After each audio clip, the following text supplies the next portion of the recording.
세상에 유혹도 많이 있고 또 시험도 있습니다. 그래서 우리가 하나님을 찾지 않으면 신앙생활을 한다는 것은 너무나도 힘이 들죠.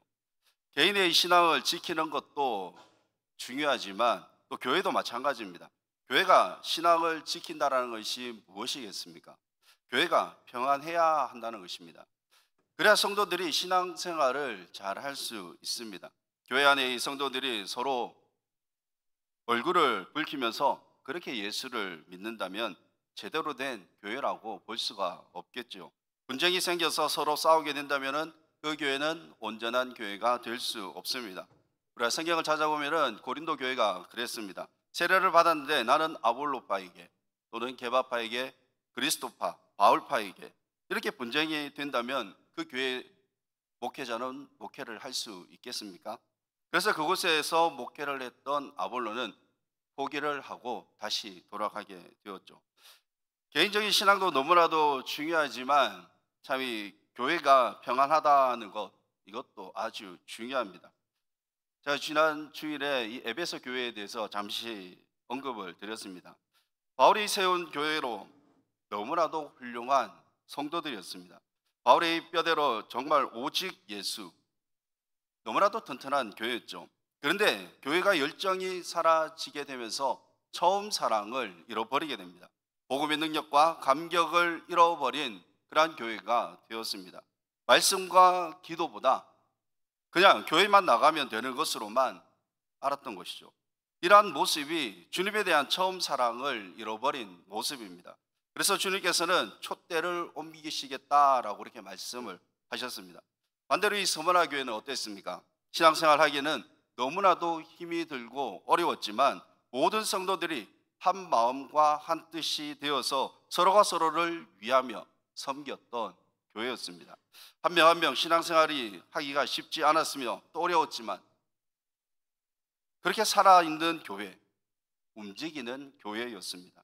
그래서 이 주님께서는 서머나 교회를 칭찬하셨죠. 환난과 궁핍이 있지만 그들에게 진짜 너희들이 부유한 자다라고 이렇게 말씀을 하셨습니다. 오늘 이 버가모 교회의 문제를 주님은 어떠한 모습으로 나타내셨는가를 보게 됩니다. 12절 말씀을 보게 되면 이렇게 말씀을 하십니다. 같이 한번 읽어볼까요? 버가모 교회의 사자에게 편지하라. 좌우에 날선검을 가지시니가 이르시되. 아멘. 이 버가모 교회의 사자라고 이렇게 말씀을 하고 있는데 이 사자라고 한다는 것은 교회를 대표하는 지도자를 의미합니다. 제가 어렸을 때 뭐 장로님이나 권사님들께서 기도를 하실 때 목사님께서 사자 대신 목사님께서 말씀을 선포하실 때라고 그렇게 기도하는 것을 들었습니다. 그러니까 이 사자라는 것은 영적 지도자라는 것이죠. 이들에게 좌우의 날선검을 가지신이라고 말씀을 하시는데 교회의 영적 지도자들에게 너희들의 잘못된 것을 날선검으로 바로 잡으시겠다는 것이죠. 버가모 교회는 세상과 날마다 싸우며 건강한 교회였습니다. 그런데 이제는 세상과 싸우지 않습니다. 왜냐하면 세상이 버가모 교회를 공격하지 않아도 되기 때문이죠. 말씀을 포기한 교회가 되었고 또 세상이 교회 안에 들어와 버렸기 때문입니다. 이 버가모 교회도 에베소 교회처럼 처음에는 정말 신앙이 있는, 너무나도 신앙을 잘 지키는 그러한 교회였습니다. 버가모 지역이 어떠한 지역이었냐 하면은 사탄의 권자가 있는 곳으로 말씀을 하는데 이 사탄의 권자라고 하는 것은 이 사탄의 본부로 생각해 보면 됩니다. 그러니까 많은 우상들이 그곳에 있다는 거죠. 그 정도로 힘든 상황 가운데서도 그렇게 극심한 박해를 받았다는 것을 말해주고 있습니다. 교회의 어려움이 없어지자 이들은 변하게 되죠. 그래서 세상과 구별되지 않는 교회로 바뀌게 되고 말았습니다. 버가모 교회에 대한 이 주님의 방법은 이렇게 말씀이죠. 좌우의 날선검으로 교회를 치시려고 한 것입니다. 우리 그래서 이 16절 말씀을 보면은 이렇게 말씀합니다. 한번 읽겠습니다. 시작. 그러므로 회개하라. 그리하지 아니하며 내가 네게 속히 가서 내 입에 검으로 그들과 싸우리라. 만약 너희들이 회개하지 않으면은, 지금 이러한 상황에서도 회개하지 않으면은 심판하실 경고를 하고 있습니다. 처음엔 이 버가모 교회를 보시고 어떻게 했습니까? 칭찬을 하셨고 또 인정을 하셨습니다. 왜냐하면 그곳은 사탄의 권자가 있는 곳이었기 때문이죠. 그래서 이 13절 상반절 말씀을 보게 되면 제가 한번 읽겠습니다. 네가 어디에 사는지를 내가 아노니, 어디입니까? 사탄의 권자 위에, 사탄의 권자에 내가 사는 것을 아노니, 많은 신들을 섬기는 곳, 우상이 득실거리는 그러한 곳입니다. 우상 숭배가 가득한 그곳에서 영적 질서를 바로 세운다라는 것 쉽지가 않습니다. 매우 어렵습니다. 그래서 주님은 버가모 교회가 사는 곳이 사회적 배경을 다 아신다고 그렇게 말씀을 하고 있는데, 그래서 이 3절 13절 우리 하반절 말씀을 한번 보겠습니다. 같이 읽습니다. 시작. 네가 내 이름을 굳게 잡아서 내 충성된 증인 안디바가 너희 가운데 곧 사탄이 사는 곳에서 죽임을 당할 때에도 나를 믿는 믿음을 저버리지 아니하였도다. 아멘. 여기서 이 충성된 증인, 바로 이 안디바에 대해서 나오는데, 이 안디바에 대해서는 정확하게 이 자료는 없지만 버가마 교회의 영적 지도자라고 볼 수 있습니다. 우상이나 이 황제 숭배를 거절하다가 이 안디바는 죽었을 것이라고 보는 것이죠. 우상과 황제 숭배를 하는 이 거절을 하면서 교회의 영적 지도자가 순교한 그 버가마 교회, 주님은 이 교회를 책망할 것임을 말씀합니다. 그래서 14절에서는 이렇게 말씀합니다. 같이 한번 읽습니다. 자, 그러나 네게 두어 가지 책망할 것이 있나니 거기 네게 발람의 교훈을 지키는 자들이 있도다. 발람이 발락을 가르쳐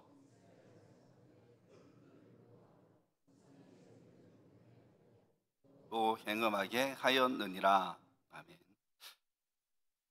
이 버가마 성도들 중에서는 발람의 이 교훈을 인해서 우상의 제물을 먹으면서 행음하는 자가 있다라는 것을 말씀하고 있죠. 우리가 이 발람과 발락의 이야기가 민수기 22장에 나옵니다. 모압 왕인 이 발락이 이제 이스라엘이 아모리의 전투에서 승리하고 자신들에게 온다라는 그러한 소식을 듣게 됩니다.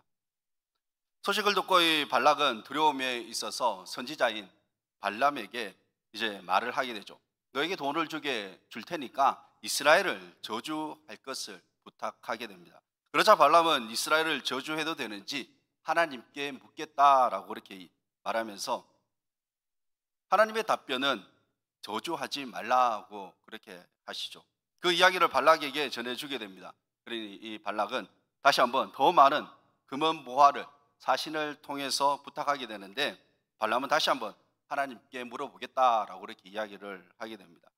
그러니까 어떻습니까? 하나님께서는 저주하지 말 것을 말씀하셨죠. 우리가 여기서 볼 수 있는 것은 하나님께서 발람에게 저주하지 말 것을 그렇게 말씀하셨다면 발락의 이 요청, 모압 왕 그 발락의 요청에 대해서 거절을 했어야 하는데 그렇지 않았습니다. 그러니까 이 발람의 마음에는 무엇이 있었냐 하면은 바로 이 사신들이 가지고 온 금은 보화에 관심이 있었습니다. 그러니까 이 발람은 돈에 기울어져 있었던 것이죠. 이 버가마 교회가 지금까지 우상에 대해 잘 견뎌왔고 그렇게 지내왔는데, 이제는 세상의 좋은 것을 받아들이느냐입니다. 지금까지 지켜왔던 신앙의 순결함을 잃어버리고 죄악에 물들어 있다는 것입니다. 삶 속에서는 참 이 겉과 속이 다른 이중적 생활을 하고 있다는 것을 지적하는 말씀이죠. 사탄의 이 권자에도 너희들이 그렇게 잘 견디면서 신앙생활을 했던 성도들에게 어떻게 이러한 일이 생겼겠습니까? 무엇 때문에 이 우상 재물을 먹고 행음하는 그러한 죄가 그 교회 안에 있었던 것일까요? 우리가 이 버가모 교회 성도들에 대해서 두 가지로 해석해 볼 수가 있습니다. 먼저 이 발람의 그 행위를 했던 세상의 그 좋은 것 때문에 그들은 말씀을 무시해 버렸습니다. 이스라엘이 행음하고 우상 제물을 먹는 것은 말씀에 굳게 서지 못한 그러한 증거였습니다. 그리고 이 버가모 교회에 어떠한 사람이 있었다고 합니까? 하나님의 뜻을 안다고 하지만 자신들의 이익과 명예를 중요시했습니다. 신앙은 지금까지 우리가 잘 지켰으니, 그렇게 잘 지켜왔으니까 세상에 조금만 양보하면 된다는 것을 생각했던 것이죠. 발람의 이 교훈을 받아들인 사람은 우리가 구원을 이제 받았으니 우상을 섬기거나 또는 큰 죄는 아니더라도 조그마한 그러한 죄는 지어도 된다는, 그러한 괜찮다라는 생각을, 가르침을 받았던 것이죠. 세상과 타협하려는 그러한 모습을 보였습니다. 세상이 좋은 것 때문에 말씀을 무시해 버렸습니다. 그러면서 15절에 보게 되면 이렇게 말씀합니다. 한번 같이 읽습니다. 이와 같이 내게도 니골라 당의 교훈을 지키는 자들이 있도다. 아멘.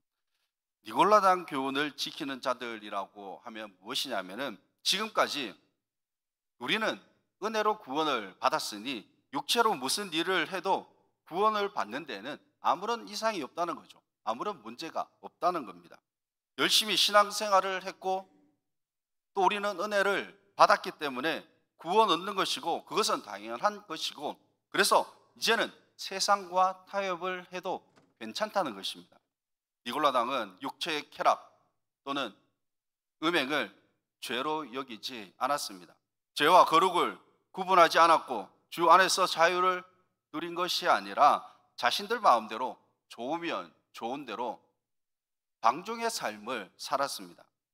그러면서 예배는 겉으로만 참여하면 된다고 그렇게 생각을 했습니다. 그러면 어떻게 됩니까? 결국 신앙과 세속의 문화가 섞여 버리게 되죠. 영은 거룩하니 육은 자유로워야 된다는, 어떻게 보면 자기 합리화를 시켜버립니다. 그래서 예수님께서는 어떻게 말씀하셨냐면은 2장 6절 말씀을 한번 보겠습니다. 같이 읽습니다. 시작. 오직 네게 이것이 있으니 네가 니골라 당의 행위를 미워하는도다. 나도 이것을 미워하노라. 아멘.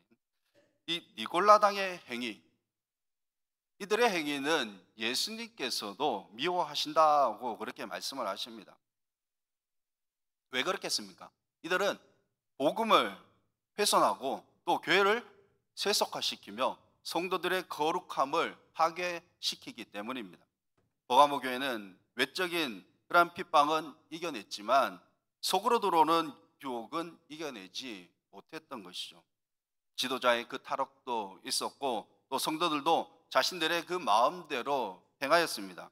외부적으로 핍박을 참아냈지만 그런데 조금씩 들어오는 그 죄의 유혹은 이겨내지 못했던 것이죠. 우리가 이 시대의 한국교회는 어떻습니까? 참 이 겉으로 보면은 정말 아름답고 또한 평화로워 보입니다. 분쟁도 없고 평화로운 것처럼 그렇게 보입니다. 그러나 많은 교회가 적든 크든 내부의 그 분쟁으로 다툼이 많이 있게 되죠. 교회는 죄인들이 모인 곳이라 당연히 그렇다라고 할 수도 있겠지만 교회는 말씀을 듣고 은혜 받는 곳입니다. 다툼의 모습이 교회에 대해서는 있어서는 안 됩니다. 은혜를 받고 또 세속도 받아들이고 그렇게 되면 하나님이 원하시는 교회가 될 수가 없겠죠. 우리 동문교회는 오직 말씀만 사모하며 은혜를 갈망하는 성도들이 되시기를 바랍니다. 주님은 이제 이 버가모 교회에 회개할 것을 말씀을 하십니다. 우리가 16절 말씀을 한번 보겠습니다. 한번 읽어보겠습니다. 그러므로 회개하라. 그리하지 아니하면 내가 네게 속히 가서 내 입에 검으로 그들과 싸우리라. 아멘. 버가모 교회의 성도들에게 죄를 지적하시면서 회개하라고 그렇게 말씀을 하십니다. 지금까지 너희들은 사탄의 그 권좌에 있으면서 우상 숭배가 팽배했는 그곳에서도 잘 견뎌와 놓고서는 교회 안에 죄가 들어온 것을 그것을 막지 못한 데 대해서 회개할 것을 말씀합니다. 회개가 무엇입니까? 다시 되돌아오는 것이죠. 하나님과 인간 사이에 막힌 담을 허는 기적같이 이루는 그러한 방편입니다. 창조주이신 그 절대자이신 주님 앞에 자신의 모든 죄를 인정하며 도심을 구하는 핵심이 바로 이 회개이죠. 예수님께서 이렇게 말씀을 하시는 이유가 있습니다. 너희들과 바른 관계를 다시 맺고 싶어 하시는 겁니다. 그러한 뜻입니다. 주님께서 이 버가모 교회에 관심이 없다면 이들에게 회개하라고 말씀하시지 않습니다. 아무런 상관이 없는데 왜 회개를 하라고 하시겠습니까? 우리도 마찬가지입니다. 하나님께서 우리에게 아무런 관심이 없다면 우리가 죄를 지어도 징계도 없을 뿐더러 또 회개하기를 원하지 않으십니다. 또 관심도 없으십니다. 회개하라고 하신 것은 그만큼 버가모 교회가 또 우리를 사랑하시기 때문입니다. 멀어졌던 그 관계를 다시 회복하시겠다는 그러한 말씀이죠. 그리고 17절 말씀을 한번 보겠습니다. 같이 읽습니다. 시작. 귀 있는 자는 성령이 교회들에게 하시는 말씀을 들을지어다. 이기는 그에게는 내가 감추었던 만나를 주고 또 흰 돌을 둘 터인데 그 돌 위에 새 이름을 기록한 것이 있나니 받는 자 밖에는 그 이름을 알 사람이 없느니라. 아멘. 이제 영적 감각이 깨어 이기는 사람은 우상 숭배와 세속을 거부할 것이며 끝까지 신앙을 지키는 성도가 될 것임을 말씀하고 있습니다.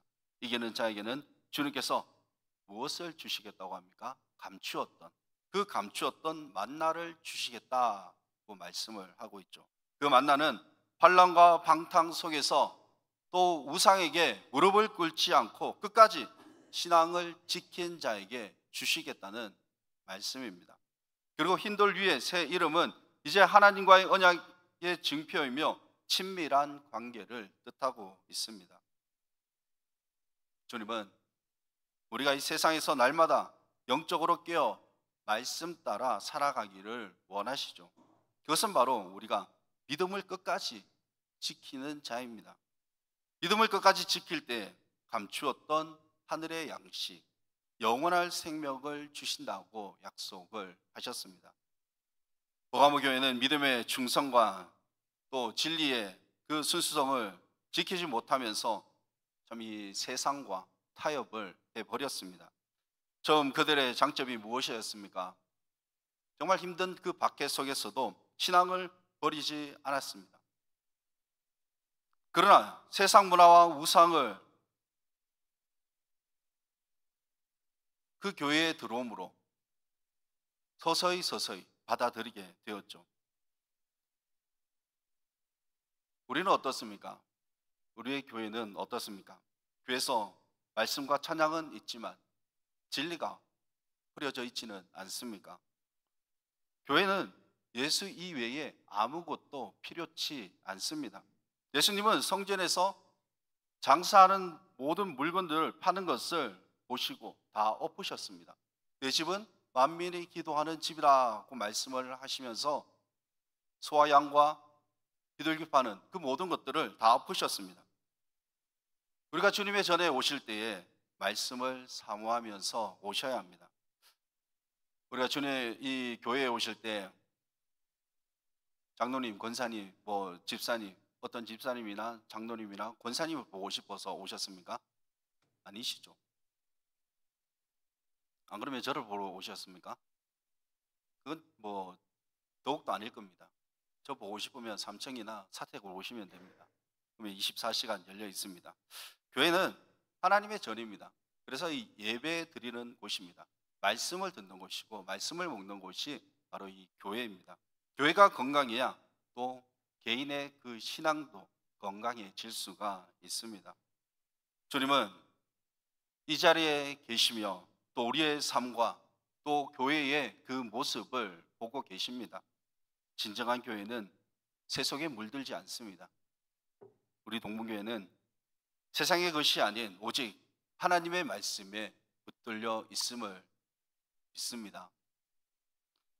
우리가 영적으로 깨어 있을 뿐만 아니라 교회를 아름답게 그렇게 함으로써 흰 돌 위에 그 새 이름이 기록되어질 수 있는 우리 모두가 되시기를 주님의 이름으로 축원합니다. 기도하겠습니다.